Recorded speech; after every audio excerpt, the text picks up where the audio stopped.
BD news আপডেটের পক্ষ থেকে স্বাগতম। স্টার জলসা, স্টার প্লাস ও জি বাংলা সম্প্রচার বৈধ। বাংলাদেশে ভারতীয় 3টি টিভি চ্যানেল স্টার জলসা, স্টার প্লাস ও জি বাংলা সম্প্রচার বৈধ ঘোষণা করেছেন হাইকোর্ট। রোববার বিচারপতি মইনুল ইসলাম চৌধুরী ও বিচারপতি JVM হাসানের হাইকোর্ট বেঞ্চ এই রায় দিয়েছেন। গত 8 জানুয়ারি থেকে আবেদনের পক্ষে শুনানি করেন আইনজীবী একলাস উদ্দিন ভুঁইয়া।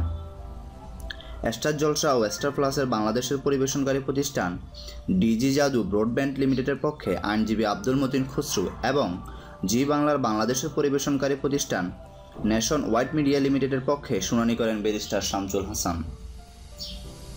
রাষ্ট্রপক্ষে উপস্থিত ছিলেন deputy attorney general Motahar Hossain Saju. 2014 সালের 19 অক্টোবর এক রিট আবেদনের শুনানি শেষে ভারতীয় এই 3 টিভি চ্যানেল বন্ধে নির্দেশ কেন দেওয়া হবে না তা জানতে চেয়ে রুল জারি করেন হাইকোর্ট। বিচারপতি মইনুল ইসলাম চৌধুরী ও বিচারপতি মোহাম্মদ আশরাফুল কামালের সমন্বয়ে গঠিত বেঞ্চ এই রুল জারি করেন। রুলে তথ্য সচিব, স্বরাষ্ট্র সচিব, BTRC চেয়ারম্যান, বাংলাদেশ টেলিভিশনের মহাপরিচালক সহ সংশ্লিষ্টদের এই বিষয়ে জবাব দিতে বলা হয়। 2014 সালের 7 আগস্ট সুপ্রিম কোর্টের আইনজীবী সৈয়দা শাহিন আরা লাইলি হাইকোর্টের সংশ্লিষ্ট শাখায় এই রিট দায়ের করেন।